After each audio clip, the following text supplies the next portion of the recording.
we say we want to grow, but most of us really don't want to be uncomfortable. So, how do you reconcile that in a job search, which is fraught with all kinds of transition? So I think when you think about job searching and putting yourself out there, that's a lot of where the discomfort lies. When I work with executives to up-level their personal brand, the number one thing that I hear is that they're a little bit self-conscious about what they want to put out there.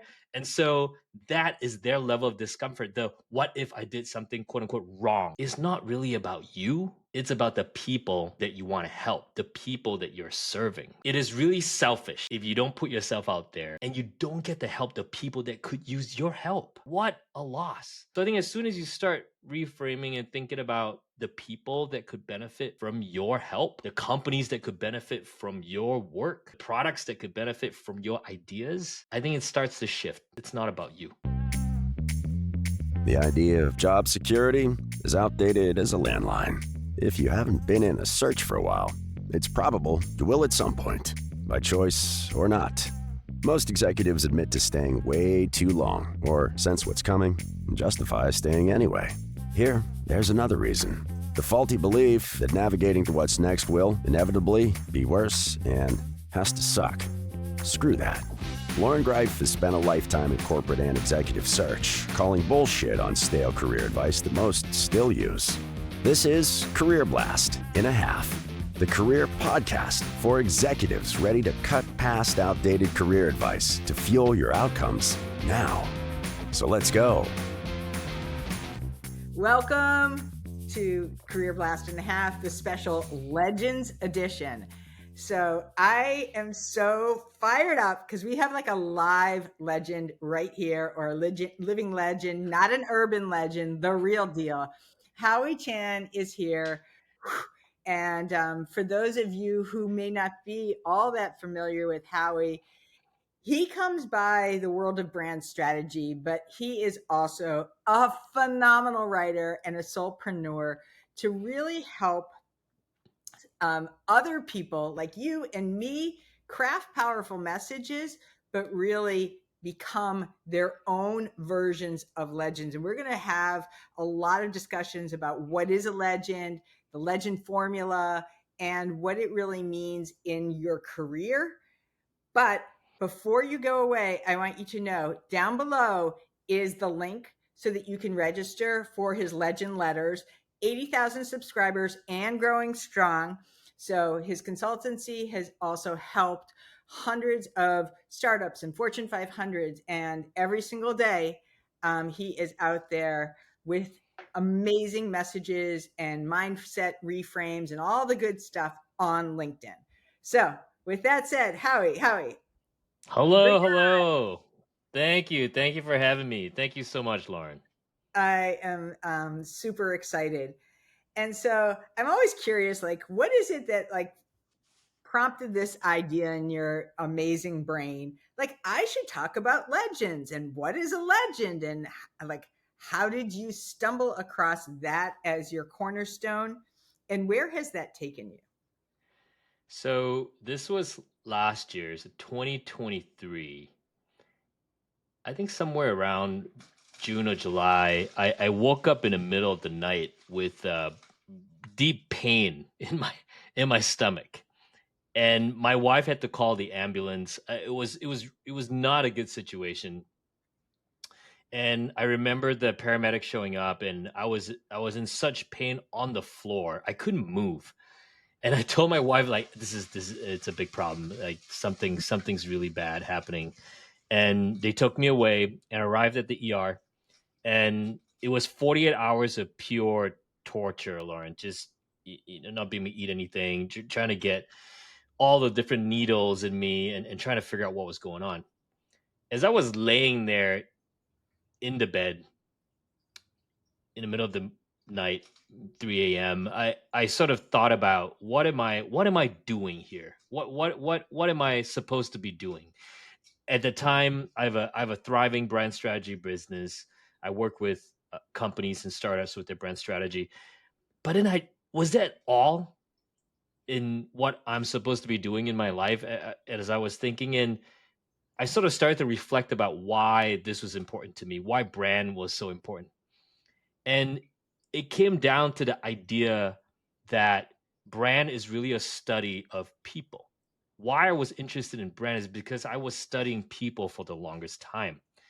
And so thinking about that broadly, I started to question what was this all for? And really, the number one question is how can we as humans live to our fullest potential and become legends ourselves? And the word legend is really interesting because I think there's a story to be told and a story to be left behind.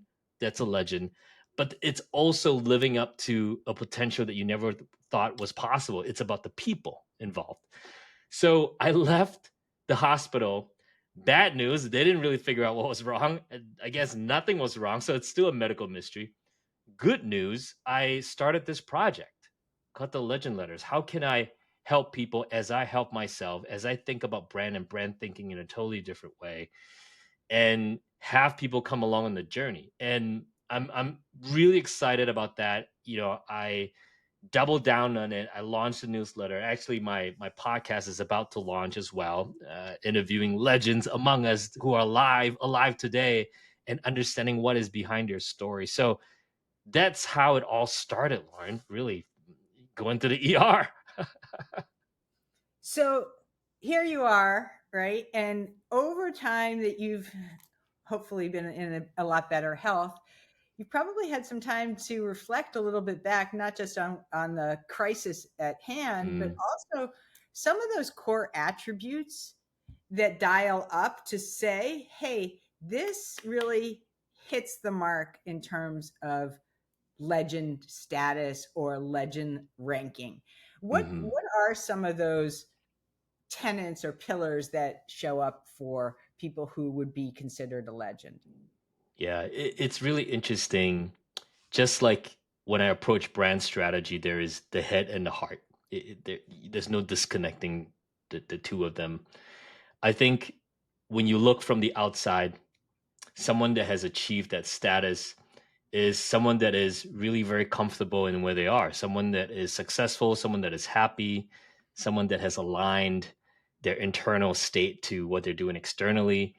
But when you look at it from the inside, so if you're a person thinking, am I living up to my potential? And you know this too, because you're going out there and doing things, Lauren. You're physically challenging your body. It's about the stories that you're telling yourself and the willingness to be uncomfortable, the ability to live your values truly day in day out. And I think that's legendary. I mean, that's doing something that a lot of people don't do, won't do. And if you're doing that, I think you have achieved some sort of a status.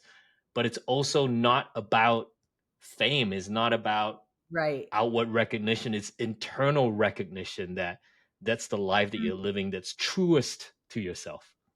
I'm really glad that you said that because as I was saying legendary status, I'm thinking, ooh, this isn't like some kind of big badge because as I understand it and you've described it, you're talking about everyday legends, people that are going out there, right? And they're committing to something and it is uncomfortable. I mean, I was just Hmm telling you about my fishing trip. I felt like this is like the big loser because I was like, oh no, like I only caught one fish in a week.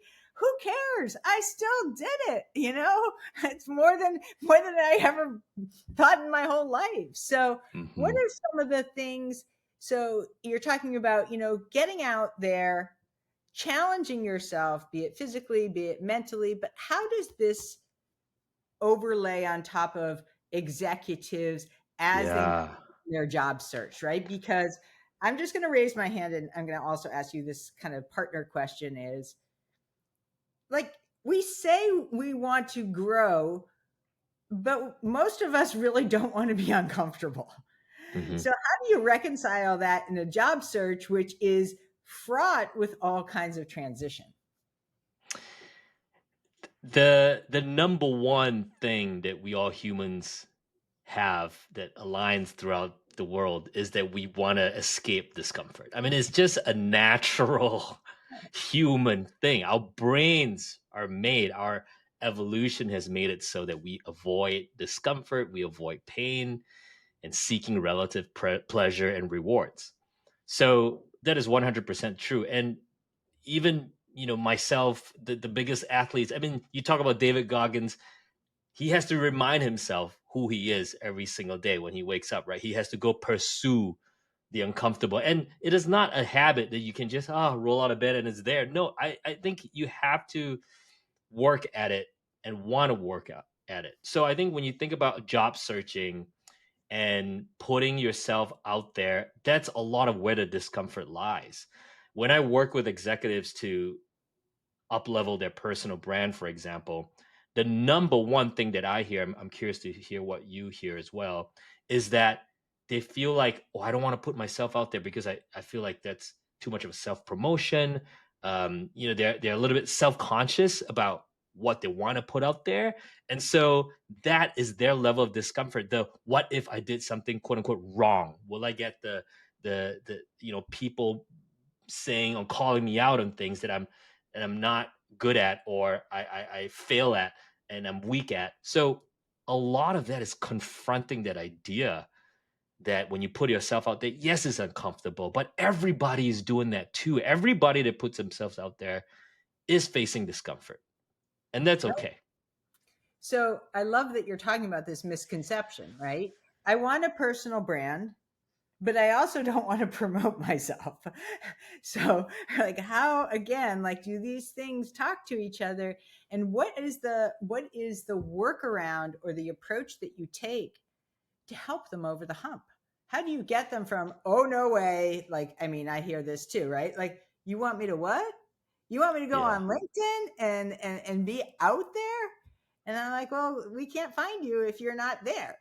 So, how do you help your clients and other people really embrace their own personal brand and come up with a strategy in those states of uncomfort or discomfort? Right.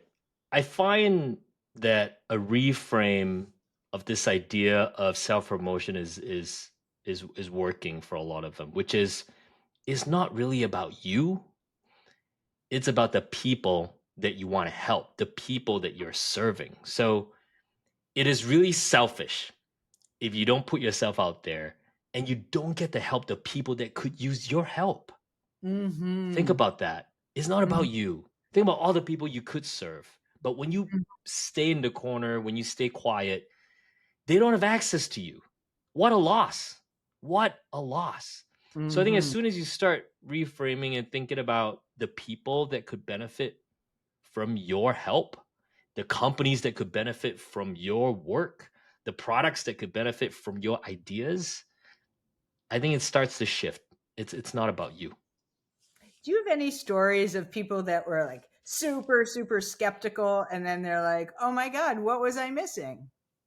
Well, absolutely. I think one of the one of the uh, best stories come from when you kind of hold their hand and lead them through putting out content. I remember there was an executive that became a solopreneur because they sort of lost their job or they transitioned on, and the person had a hard time putting their stories out there because he was thinking, who am I to help other people? I myself are without a job.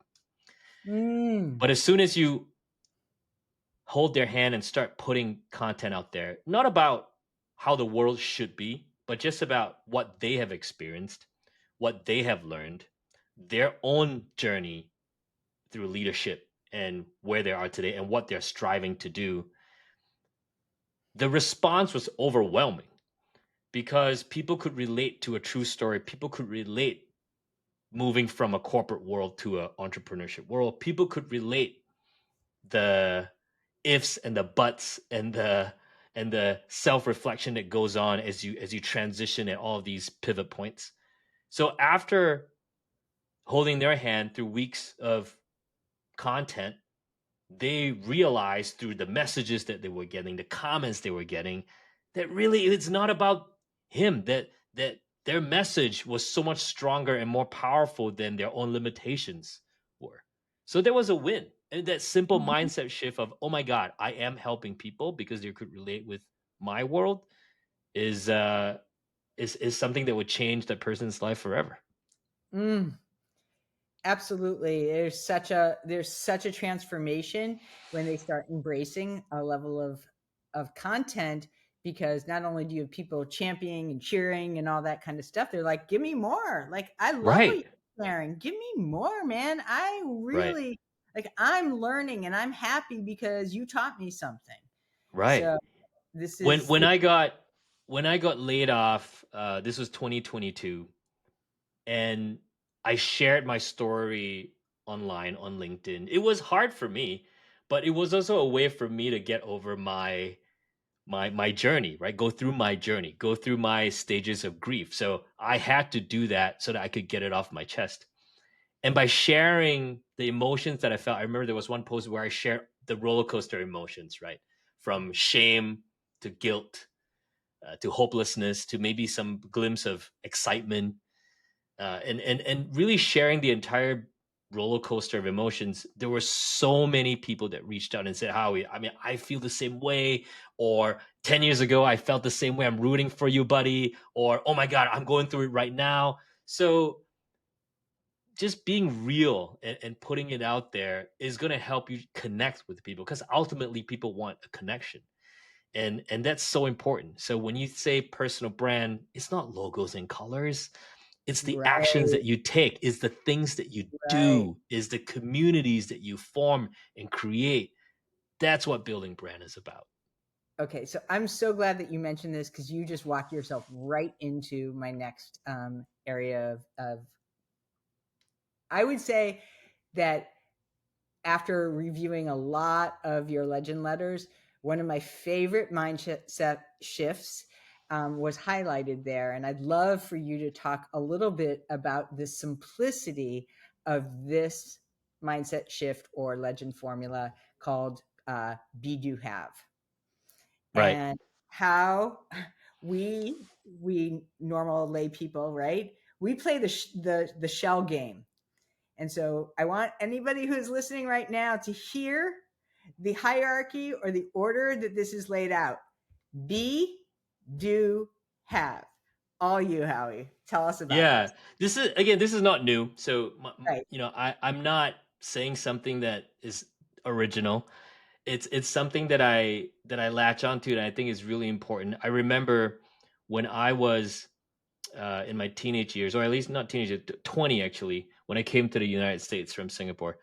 The one thing I wanted to have was to have a car, because lo and behold, in the US, in a lot of cities, you can't get around without a car. So I gotta have a mode of transportation, and it was all about having that thing.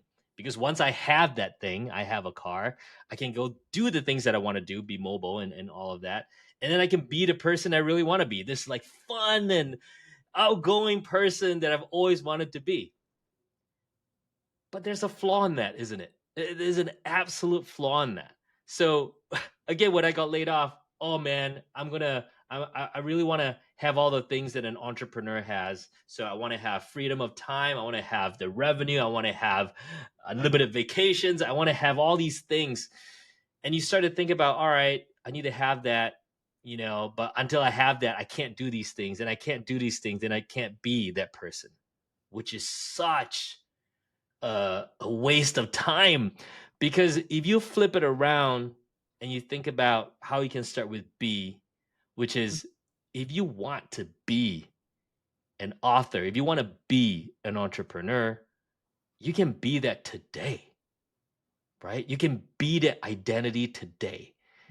And then, so when you start to understand your deep desires and who you need to become to do that, you first be that person. You then do the things that the person does. Mm-hmm. So, as an entrepreneur, what does an entrepreneur need to do? Well, you need to offer, you need to sell something, isn't it? So you got to go build a solution. How do you build a solution? Well, I got to go talk to the people that has the problems. All right, let's go. Once you start embodying B, you start doing the work, doing the deeds, putting in the reps, you will have the things that come with it. So, B the person that you want to become today, do the things that the person does every single day, and you will have all the things Right. of that person. I know. Isn't it funny? It's kind of like Simon Says, do what they do and get what they've got, right? It's Right. like here you go, right? Here you But go. we overcomplicate things because we think that there's a better workaround. Or also, I mean, I'm going to ask you this, when you are becoming a legend, right? Like, it's probably not an overnight matter. It probably doesn't work like, drive through a Burger King, have it your way, or anything like that, or even like a vending machine. So, talk to us about what it takes from either a habitual standpoint or a level of resilience to actually get to that place and get to, let's just say, in this framework, be, do, have, get to the have place. And when do you Right. give Yeah, that's always a good question. I think Seth Godin has such a great mindset around this, which is the practice. It's your craft. You are a professional.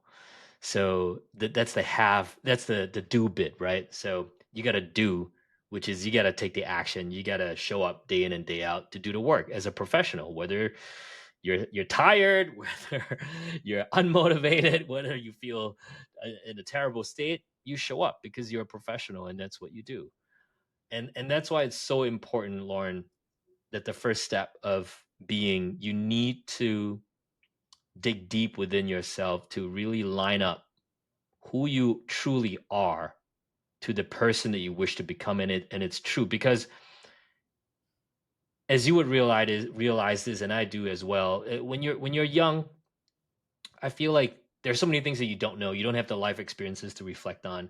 I think it happens as you get older because you've done a lot of different things and you start to understand and shed all these things that society and your parents and your friends and everybody puts on you on what is successful, or who you need to become. And once you do that, you can get down to the core and the raw essence of you as a person. And when you line that up to the person you want to become, you truly can embody that and you truly can live that daily. And that? when you show up daily to do those deeds, to do those reps, I think that's when the magic starts to happen. But it Mhm. doesn't get there overnight. It doesn't. I just don't think you can get there, as a teenager, as a young, 25-year-old person. At that point, your job is to try as many things as you can, and get as many life experiences as you can to reflect upon that. This really echoes a lot of the early stage work we do with our clients and tapping them into their why. Mm, Because so many of us don't even know why we're doing what we're doing in the first place. And right. then it does become a job, and then we're mad because now we have a job and we don't feel like we matter or have purpose. So this goes back to that being state that you so graciously shared with us, and it doesn't matter if it's not new, it still needs to be heard. And I think it also needs to be heard, especially in times where there's not only transition, but a lot of outside forces that start creating a lot of noise around what you can do and what you can't do. And, this is the climate and that's the situation and all that. And it's like when you're tapped into that, I'm not saying it doesn't factor in, but it doesn't hold you back. Right. And that's why I feel like the research and the saying about your success is due to the 5 people that you spend the most time with. I think that is so true. And it can also help or hurt your mindset of who you want to become. When I was a scientist, that was my first job as a scientist. I was surrounded by people with PhDs, and some even double PhDs. So there's a lot of names, a lot of letters, behind their names. And so what I wanted to do was, I'm going to go get a PhD. I actually put together 10 applications to 10 PhD programs across the country. Luckily for me, I didn't send them, but I prepared them all. I had them ready to go. I remember I had everything ready to go, all the checks written out, all the essays, all the letters. I didn't send them I did not send them. I was very fortunate that I didn't send them. But all this is to say, when you're surrounded by a group of people that you think you belong to, but you actually don't, it can get pretty small for you. Your world can be pretty small. So that's why when we talked before we recorded about all these events that you're going to, Lauren, all these different places, different people you're meeting, I think everyone needs that.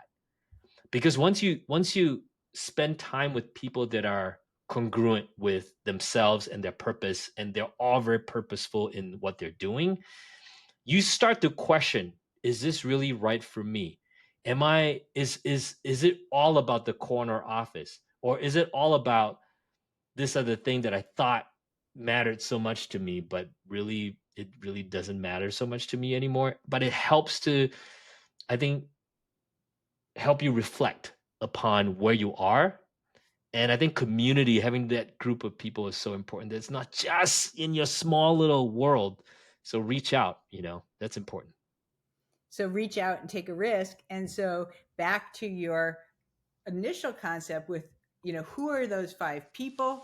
How do they influence you? If you're going through a job search or you're working with a client, right? How do you help them to filter the who's who of the 5? Yeah, I mean, I think what's really interesting there is look at the people that you have great connections with, or look at people within your community. So, a lot of what we do is typically we find people just within one frame of reference, which is like, all right, work. I'm just going to find people at work. But that's Mhm. not a very diverse group of people, isn't it? It's just Right. through that work, or even worse, it's through one function of that particular work. I think as you start looking around, whether it's your physical space, like I don't know, go to your uh, local hangout, go to the local community center, go to the library, go to events locally. You start to meet different people that are doing very different things. And I think through different avenues and different channels, you start to build your group of 5, which again should not be one dimensional. It should be Right. multidimensional. So Yeah. even with people working with me or people working with you, we would be able to connect them to, hey, you know what? I think it would be really neat for you to meet this other person. Maybe it's orthogonal relationship, but it can give you a very different perspective on life or professional endeavors, and that could be fantastic. And with the internet today, right, with social media platforms today, it is so easy to reach out and form a group of peers and connections that are all over, geography, functions, what have you. I echo this sentiment in such a big way. And part of tapping into the hidden job market, which is so powerful, especially as you get more senior and into those positions, is predicated on who you know and the people that are you're having those conversations with. One of the things that we say is that I say on a regular basis is if you stay in that echo chamber, the one that you were just referring to, there's a pretty good chance that you're gonna get into the habit of drinking dirty bathwater. Those people think the same. They do the same thing. They probably eat the same. Maybe they watch the same TV shows. Who knows? But it's just like more sea of sameness.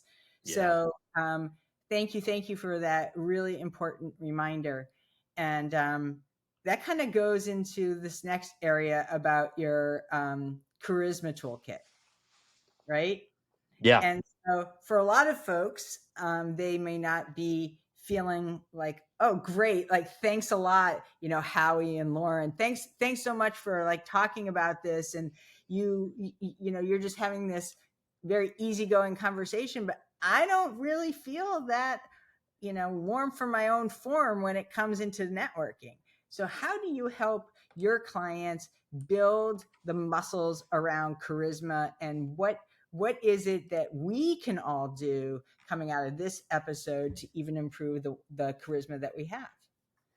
Yeah, I feel like when people think charisma, they always think like, oh, is this, gregarious, extroverted person that's loud and they do all sorts of things and they tell jokes.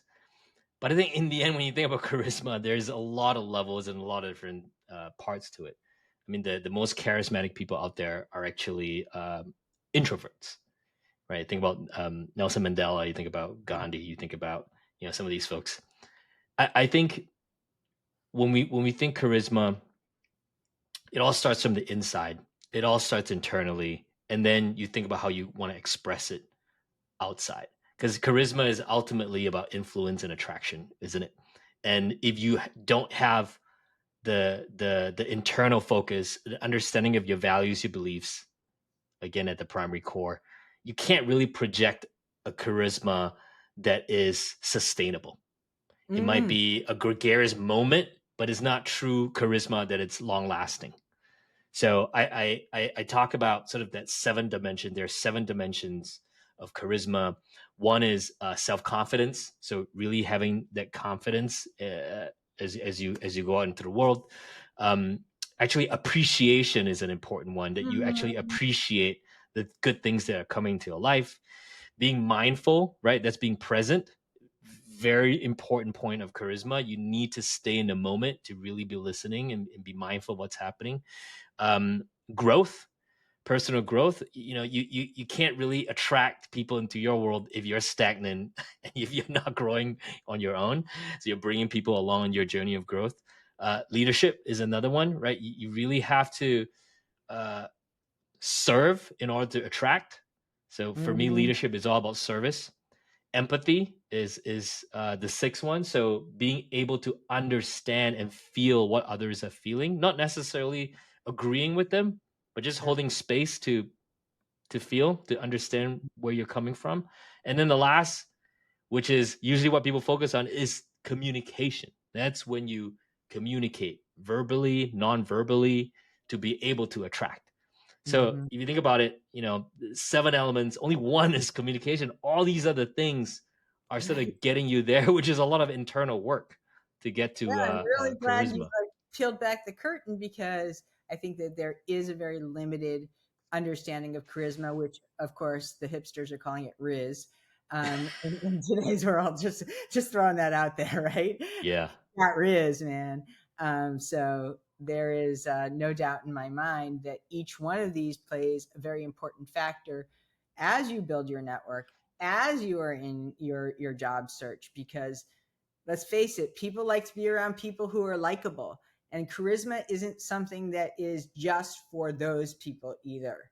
I love the examples that you used, right? Because those are some of the most endearing, charismatic people. I mean, oh man, there are so many people that just have earned that reverence because of their quiet strength and because of Hmm.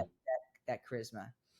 I want to Right. Right. you I want to ask you this because I really rely and respect you. I think that part of what attracts me to you and your work is that you are constantly iterating like you had mentioned before. I didn't create this, but you iterated on it, and a lot of how you are talking about the connection point between the head and the heart, right?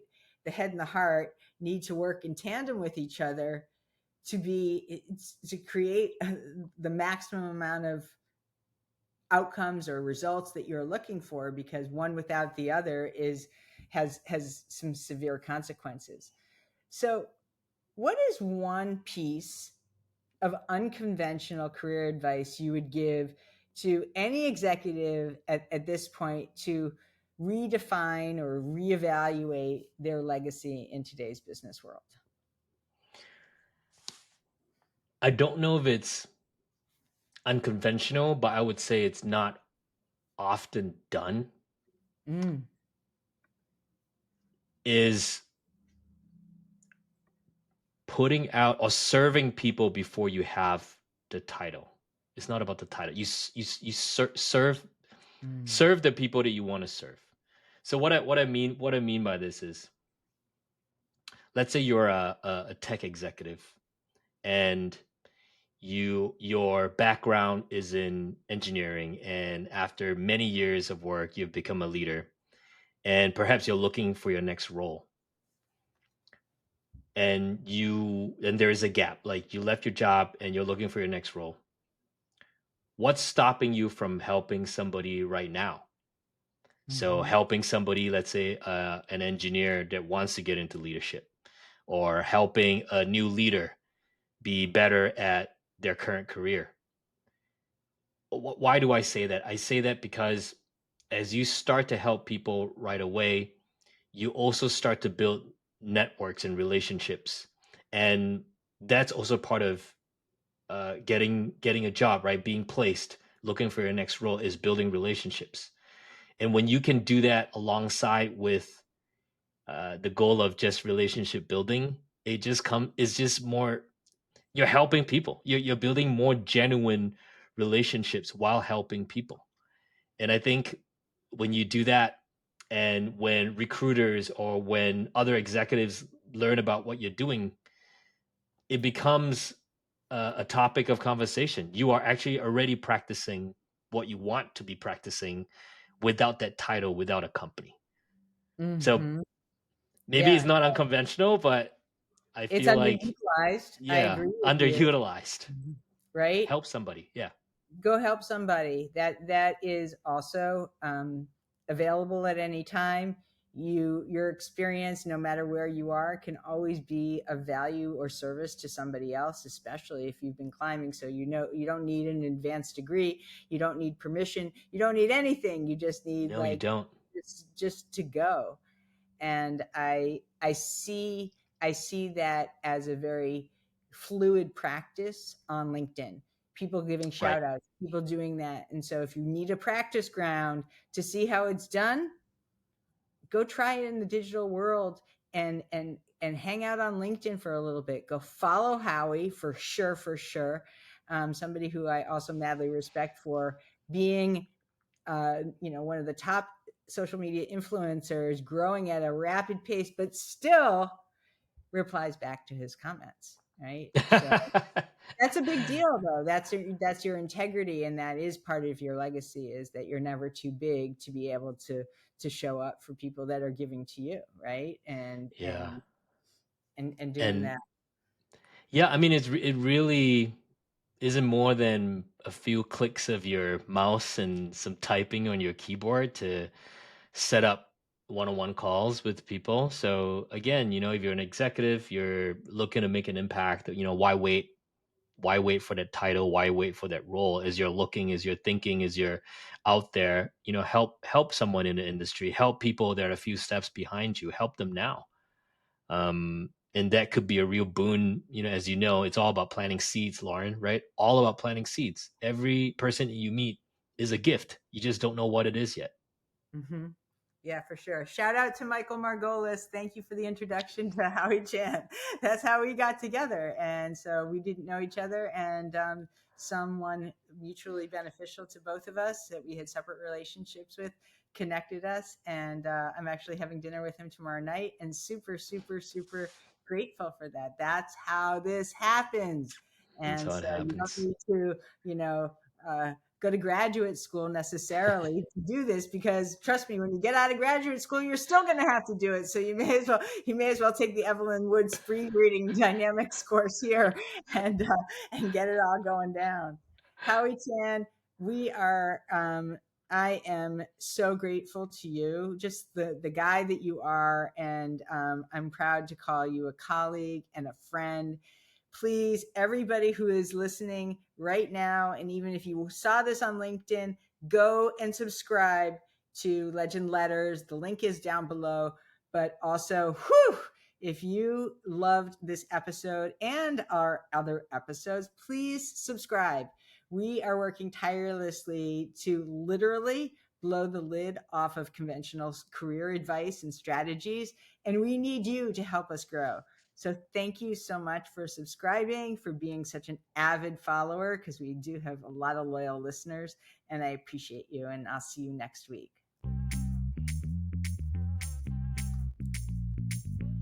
Thank you for joining today. We appreciate your listening ears. Big time. We ask this: use these tools, not tomorrow, right now, and share them by spreading the love, leaving us a rating and subscribe so you don't miss the next career blast in a half. Most of all, thank you for you.